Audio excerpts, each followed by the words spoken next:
Myanmar में खूनी खेल अभी भी जारी है। 1 साल से ऊपर हो चुका है, कत्लेआम थम नहीं रहा है। अब खबर ऐसी आ रही है कि आपकी रूह कांप जाएगी।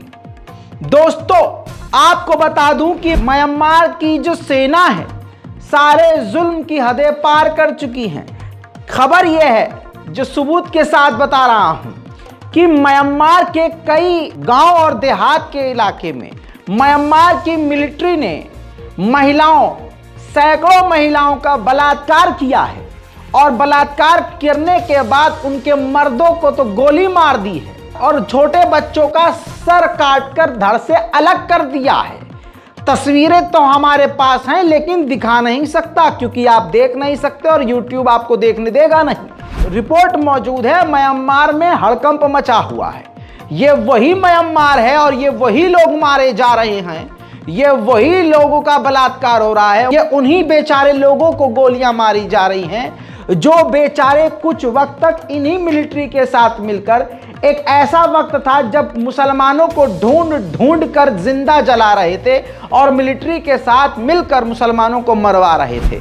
इसीलिए मुसलमान कहता है हमारे लिए हमारा अल्लाह काफ़ी है, हस्बी अल्लाह व निअमल वकील। दोस्तों, म्यांमार की जनता के हालात बेहद खराब और बद से बदतर हो चुके हैं। म्यांमार में कोई उम्मीद नहीं दिख रही कि वक्त आगे ठीक हो सकता है। सलाम, नमस्ते, सत श्री अकाल। मैं हूं रजा और आप देख रहे हैं रजाग्राफी की इंटरनेशनल प्राइम टाइम रिपोर्ट, जिसके अंदर दुनिया भर की खबर आपके सामने मैं रखता हूं, वो भी आसान जबान में, वो भी फालतू की खबर नहीं, जो बेहद जरूरी खबरें होती हैं। उधर पाकिस्तान के आर्मी चीफ आसिफ मुनीर ने पाकिस्तान के 10 बड़े बड़े दिग्गज व्यापारी यानी बिजनेसमैन के साथ मीटिंग करने के बाद उनको एहसास दिलाया है, यकीन दिलाया है कि पाकिस्तान का बुरा वक्त जा चुका है। हम जो अब डिफॉल्टर नहीं हो सकते हैं, काफ़ी तेज़ी से हम आगे बढ़ सकते हैं। आपको मैं यकीन दिलाता हूं कि आप मिलकर पाकिस्तान को मजबूत करने के लिए काम कीजिए। इसमें हम आपके साथ रहेंगे और पाकिस्तान को बेहतर कल बना कर देंगे। उधर दोस्तों, भारत यानी मोदी सरकार तालिबान पर इस वक्त पूरी लट्टू है। यही कशमकश है गू खाने वाले लोगों के लिए। ससुरे न हलक के नीचे डाल सकते हैं न गू थूक सकते हैं। क्यों? क्योंकि मोदी सरकार ने इनके मुंह में गू फंसा दिया है। मामला यह है कि यही मोदी सरकार, जब तालिबान आया था, तालिबान ने कब्जा किया था, अफगानिस्तान के लोगों को मारा पीटा था और जो कुछ आज भी होता है, आप देखते हैं कि भारत के मुसलमानों को भी तालिबानी बोलकर जलील और रुस्वा करने की कोशिश की जाती है, आतंकवादी बना दिया जाता है तालिबानी बोलकर। ऐसे में इसी तालिबान के साथ मोदी सरकार हाथ मिलाती हुई नजर आ रही है। यह पहली बार नहीं है, बल्कि ये कई बार हो चुका है। एक बार फिर से 20,000 मैट्रिक टन गेहूं बेस्ट क्वालिटी के मोदी सरकार ने अफगानिस्तान की तालिबान सरकार को ईरान के चाबहार पोर्ट का इस्तेमाल करते हुए पहुंचा दिया है, जिस पर तालिबान मोदी सरकार पर फिदा हो गया है। जी हां, और तालिबान ने कहा है सुभान अल्लाह हबीबी, तुम बहुत अच्छा काम करते, हमको बहुत अच्छा लगा हबीबी। मोदी जी, आपके साथ हमारी बहुत बढ़िया बनेगी। हाँ, तालिबान ने कह दिया है कि हबीबी, इससे हम दोनों के बीच विश्वास बढ़ेगी। अब यहां पर अंधभक्त कंफ्यूज हैं यार, अब हम इनको आतंकी कहें, जीजा कहें, चाचा का कहें तो क्या कहें। बहरहाल आगे बढ़ते हैं भैया। उधर तालिबान की ज्यादा, हाँ, आप तारीफ मत करने लगिएगा, तालिबान के कुछ काम भी ऐसे भी हैं जिससे आपका दिमाग चकरा भी जाएगा। पहला तो आपको मालूम है, महिलाओं के सारे अधिकारों को छीन लिया गया है, लेकिन तालिबान ने अब एक और बड़ा कांड कर दिया है। तालिबान ने जो तलाक था ना, जिस महिला ने अपने मियाँ से तलाक लिया था, अपने पति से तलाक लिया था खुद, कि मेरा पति शराबी है या मेरा पति नशा करके मुझको मारता है या मेरा पति अच्छा नहीं है, गाली गलौज करता है, मारता है, पीटता है, इस बिना पर जब तलाक लड़कियों ने लिया था, जिन औरतों ने, लड़कियों ने, महिलाओं ने लिया था, उस तलाक को, उन सबके तलाक को रद्द कर दिया है तालिबान ने। तालिबान के इस फैसले के बाद मजबूरन उन सभी तलाकशुदा महिलाओं को अपने गाली गलौच और मार पिटाई करने वाले मियाँओं के पास, पतियों के पास, पति के पास जाना पड़ रहा है। ये एक अलग मुसीबत अफगानिस्तान में शुरू हुई है। हालांकि स्कूल खुल चुके हैं, लेकिन मर्दों के लिए, लड़कों के लिए। अब ये ताज़ी तस्वीर अफगानिस्तान से मैं आपको दिखा रहा हूँ। स्कूल खुल चुके हैं, लेकिन स्कूल के अंदर जा नहीं सकती हैं महिलाएं, तो स्कूल के बाहरी सड़क पर, फुटपाथ पर, स्कूल के बाहर बैठकर पढ़ाई कर रही हैं। तालिबान की ये बात सरासर गलत है। तालिबान का एक झूठ ये है, तालिबान ने शुरुआती वक्त में कहा था कि हम महिलाओं के लिए अलग स्कूल कर देंगे, सेपरेट स्कूल कर देंगे, जहां हिजाब और उसमें वो अपना पूरा मेंटेन कर सकेंगी। लेकिन तालिबान ने बाद में वो पूरा सिस्टम पलट दिया, अपनी ही ज़बान से तालिबान पलट गया और पूरी तरह से बैन कर दिया लड़कियों की पढ़ाई। लड़कियां पढ़ नहीं पा रही हैं, तो अब हालात ऐसे हैं। कल वुमेंस डे भी था, होली भी थी भैया, शब बारात भी थी। और ऐसे वक्त में जब वुमेंस डे है, यूएन ने तालिबान को आड़े हाथ लिया। तालिबान को सीधा सीधा कह दिया कि सारी दुनिया में महिलाओं का जहाँ सबसे ज़्यादा दमन होता है, जहाँ महिलाओं को सबसे ज़्यादा दबाया जाता है, आज के दौर में वो अफगानिस्तान है और तालिबान की वो सरकार है। उधर चाइना के मंगोलिया के इलाके में एक माइन ढह गई थी, एक सुरंग ढह गई थी। मैंने इसको कवर किया था, बताया भी था। अब चाइना ने जांच करने के बाद बताया है कि उसमें 53 चाइना के ही लोगों की, जो मजदूर थे, मौत हुई है। उधर श्रीलंका का हम्बनटोटा पोर्ट हथियाने के बाद चाइना के इरादे अभी कमजोर नहीं हुए हैं। चाइना ने, शी जिनपिंग ने, यानी चीन के राष्ट्रपति ने बयान दिया है कि हम श्रीलंका के साथ खड़े हैं और उसके इस मुश्किल वक्त में हम उसके साथ हैं। जो महंगाई और गरीबी बढ़ रही है, उस पर जो कर्जा है, उस पर हम ब्याज में कटौती करेंगे, उस पर से बोझ कम करेंगे, उसकी फाइनेंशियल मदद और करेंगे।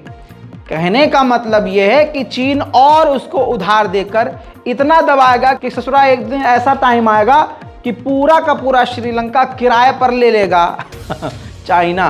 तो सावधान रहो श्रीलंका के लोगों। दोस्तों, चेक रिपब्लिक ने भी चाइना की टिकटॉक ऐप को लेकर अपनी सिक्योरिटी एजेंसीज को वार्न कर दिया है, कह दिया है कि ये हमारे लिए एक बड़ा खतरा हो सकता है। टिकटॉक के ज़रिए हमारे देश की जासूसी चीन कर सकता है। मेरे दोस्तों, अब आपको बता दूं, जस्टिन ट्रूडो को कौन नहीं जानता। ये है जस्टिन ट्रूडो, ये कनाडा के प्रधानमंत्री हैं। काफ़ी लंबे समय से ये जीत रहे हैं और कनाडा इनके हाथ में है। अब आपको बता दूं कि एक रिपोर्ट आई है जिससे खुलासा हुआ है कि जस्टिन ट्रूडो जो प्रधानमंत्री कनाडा के बने हैं और इस बार जो लास्ट टाइम जीते हैं, इसमें उनकी जीतने में मदद चाइना ने करी थी। जी हाँ, अब चाइना कुछ भी कर सकता है भाई साहब, वो ख़तरनाक एजेंसियां भी रखता है और काफ़ी एडवांस देश भी हो चुका है। अब ये बात जब कनाडा में घूमी तो कनाडा भड़क गया है और कनाडा ने चाइना के ख़िलाफ़ इन्वेस्टिगेशन भी शुरू कर दी है। और कनाडा के फॉरेन मिनिस्टर ने चाइना को कनाडा के इंटरनल मैटर्स से दूर रहने की धमकी दी है। उधर नॉर्थ कोरिया ने पहली बार खुली धमकी अमेरिका और साउथ कोरिया को दे दी है। किम जोंग उन लगातार ज़बरदस्त मिसाइल, नए नए मिसाइलों का टेस्ट कर रहे हैं, जिसमें हाइपरसोनिक मिसाइल, परमाणु मिसाइल, हर तरह की मिसाइलें शामिल हैं। ऐसे में उन्होंने कहा है, जब साउथ कोरिया और अमेरिका नॉर्थ कोरिया के खिलाफ ड्रिल कर रहे हैं, तो नॉर्थ कोरिया ने धमकी दी है कि अगर तुम दोनों में से किसी ने भी हमारी मिसाइलों के टेस्ट पर हमला किया, उस रॉकेट को इंटरसेप्ट किया या हमारे टेस्ट रोकने की कोशिश करी, तो जंग हो जाएगी। पहली बार ऐसा हुआ है कि सीधा उन्होंने जंग का नाम लिया और जंग के जुमले का इस्तेमाल किया है। उधर दोस्तों, जापान बुरी तरह से बेइज्जत हुआ। जापान चाइना के खिलाफ अपने आप को मजबूत करने में लगा हुआ है। ऐसे में ये देखिए टेस्ट आपको दिखा रहा हूँ जो फेल हुआ है। खुद उसने ये रॉकेट बनाया था और इसको अंतरिक्ष में दागा था, लेकिन मसला ये हुआ कि फर्स्ट स्टेज तक तो ये सही पहुंच गया, लेकिन सेकंड स्टेज आते ही इसका सेकंड इंजन शुरू ही नहीं हुआ, चालू ही नहीं हुआ, जिसके बाद जापान को खुद इस रॉकेट को हवा में डिस्ट्रॉय करना पड़ गया। उधर दोस्तों, आप दिन में जितनी बार हस्बी अल्लाह व निअमल वकील पढ़ें, आपके दिल को सुकून मिलेगा। और अल्लाह की कुदरत पर भरोसा रखिए। जुल्म करने वाले, इस्लाम पर हमला करने वाले अपने आप रुसवा होंगे। कार्टून, हुजूर पाक सल्लल्लाहु अलैहि वसल्लम की शान में गुस्ताखी करने वाला देश फ्रांस। सफ़ेद शैतान इमैनुअल मैक्रोन, जो कि ऐसे हुजूर पाक सल्लल्लाहु अलैहि वसल्लम पे बनाए जाने वाले घटिया कार्टून के कार्टूनिस्ट और एजेंसियों को सपोर्ट करने वाला शैतान है, और जो पिछले एक साल में 300 से 400 मस्जिदें पूरे फ्रांस में बंद करवा चुका है, और इस्लामोफोबिया फैलाने में ये फ्रांस सबसे आगे रहता है। आज उस फ्रांस के हालात ऐसे हैं, देखिए अब कितनी बड़ी बात बता रहा हूं, और सबूत, उस फ्रांस के हालात ऐसे हैं कि 250 शहरों में अलग अलग, पेरिस से लेकर फ्रांस के कोने कोने में फ्रांस की गवर्नमेंट के खिलाफ प्रदर्शन हो रहा है। अल्लाह अकबर। मेरे दोस्तों ये देखिए तस्वीरें। मेरे दोस्तों, कहीं आग लग रही है, कहीं झड़प हो रही है, जबरदस्त हिंसक झड़प हो रही है, गोलीबारी हो रही है, आंसू गैस के गोले दागे जा रहे हैं, गिरफ्तारियां हो रही हैं। और आप कहेंगे रजा भाई क्यों? वो इसलिए क्योंकि फ्रांस की सरकार अब इतनी अमीर नहीं रही है। यूक्रेन की मदद करते करते बड़े बड़े देश गरीबी रेखा पर आ गए हैं। अब यहां कुछ कानून बदले हैं, जैसे भारत में बदले गए।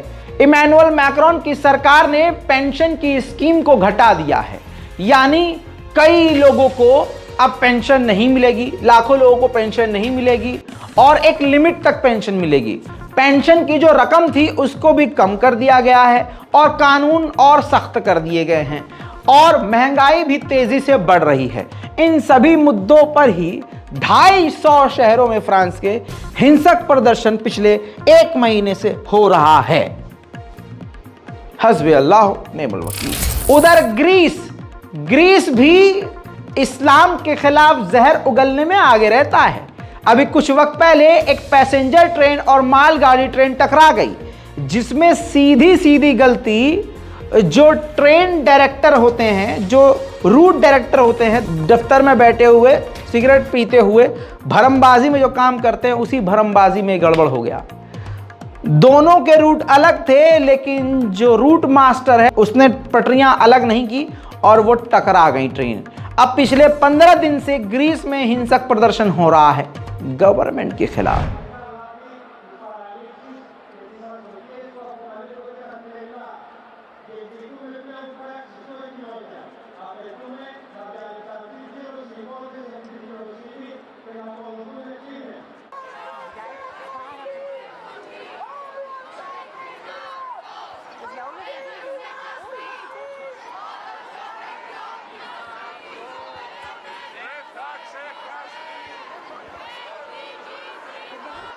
तो दोस्तों, इस इंटरनेशनल प्राइम टाइम रिपोर्ट को देख के कैसा लगा? काफ़ी समय बाद, 4-5 दिन बाद आपके सामने आई ये रिपोर्ट। कैसा लगा है नीचे कमेंट बताइएगा। मुझे ज़िंदा सही सलामत देख के आपको कैसा लगा ये भी बताइएगा। जय हिंद।